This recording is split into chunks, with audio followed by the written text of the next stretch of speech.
This is a 4-part problem. This is from homework 4.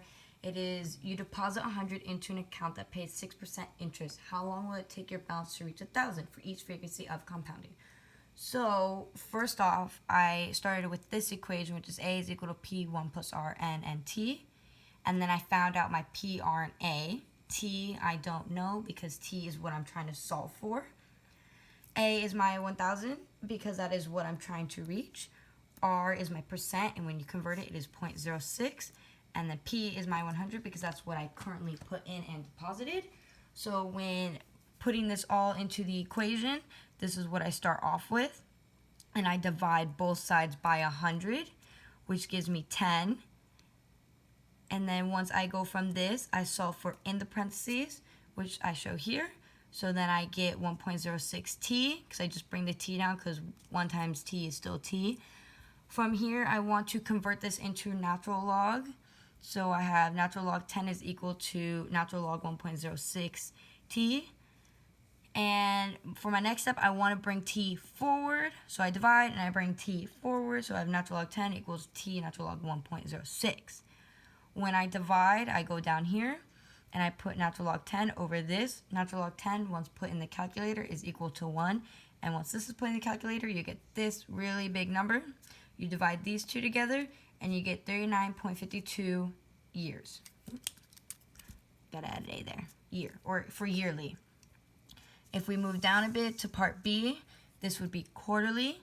So skipping some of the earlier steps because it's going to be set up the same except for this part right here.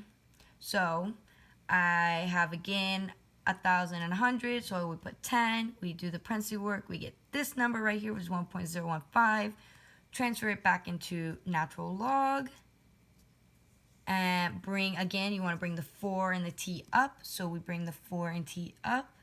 We divide these two numbers against each other. Natural log 10 is always equal to 1, so that stays the same, just like the previous problem. Then we put this in the calculator, divide it, and we get this big number way over here, which you can't see, which is 0.025864169. Divide 1 by that big number, and you get right here for your quarterly, which is 38.6 years, how long it will take. Moving down to part C of this problem, they wanted daily. So everything's set up the same, except for this part. In this part, you change the n value to 365 because there's 365s in a day. So setting up the problem again, this part automatically I know is natural log 10 because that's how it was in the other two. Then I just do this part right here, which comes to this big number right here, which with 365t still at the end. Skipping along, we still have this as the same, but we want to bring the 365t forward, so we bring that forward. We divide the two. Natural log 10 again is 1. This huge equation right here turns into this big number right here, 0.0260557. Divide these together, and we get 38.38 years. And for the last part of the problem, we're on monthly. Just like the rest, set everything up. Just doing some shortcuts since I already have half this all solved out. Again, natural log 10. This part right here is 1.05, 12t. Bring the 12t forward. Divide them together. Natural log 10 is again 1. 12n, 12 natural log 1.055. That gives you 0.025992741. Divide these two together, and you get 38.47 years.